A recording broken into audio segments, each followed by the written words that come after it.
ஆன்மீக நண்பர்கள் அனைவருக்கும் அன்பு கலந்த வணக்கங்கள். இன்றைக்கு நாங்கள் ஆன்மீகம் சம்மந்தமான பதிவில் பார்த்தீங்கன்னா, சிவபெருமான் கையில் ஏன் மான் இருக்கிறது, அதை பற்றி தான் நாம் இன்றைக்கி பார்க்க போகிறோம். சிவபெருமானின் திருவுருவங்களை உற்று நோக்கினீங்கன்னு சொன்னால், அவரது ஒரு கையில் வந்து பார்த்திங்கன்னா மழுவும், கோடாரி, மற்றொரு கையில் வந்து துள்ளி குதிக்கக்கூடிய மான் குட்டியும் இருக்கிறத நாம் பார்க்கலாம். அமைதிக்கும் மென்மைக்கும் அடையாளமான மான் அழித்தல் கடவுளான ஈசன் கையில் இருப்பது ஏன்? இதன் பின்னணியில் ஒரு சுவாரஸ்யமான புராண கதையும் ஆழமான தத்துவமும் ஒளிந்திருக்கிறதா. அது என்னன்னு சொல்லி தான் நாம் இன்றைக்கி பார்க்க போகிறோம்.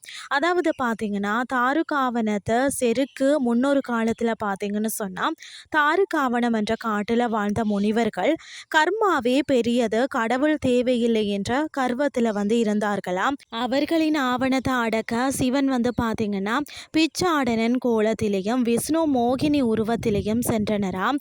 இதனால் கோபமடைந்த முனிவர்கள் சிவனை அழிக்க வந்து ஆபிசார யோகம் ஒன்றை நடத்தினார்களாம். அந்த யாக தீயில இருந்து சிங்கம், புலி, பாம்பு என பல கொடிய விலங்குகள் தோன்றினதாம். இறுதியில தான் ஒரு மான் தோன்றியது. அந்த மான மந்திர வலிமையால் ஏவி சிவனை தாக்க செய்தனர். ஆனால் பார்த்தீங்கன்னு சொன்னா, ஓடி வந்த மான இறைவன் அன்போடு தனது இடது கையில ஏந்தி கொண்டாராம். அதுவே அவர் வந்து திருக்கரத்துல மானாக நிலை பெற்றது. இதன் பின்னால் உள்ள முக்கிய தத்துவங்கள் பார்த்தீங்கன்னு சொன்னா, அலைப்பாயும் மனதை கட்டுப்படுத்துதல்.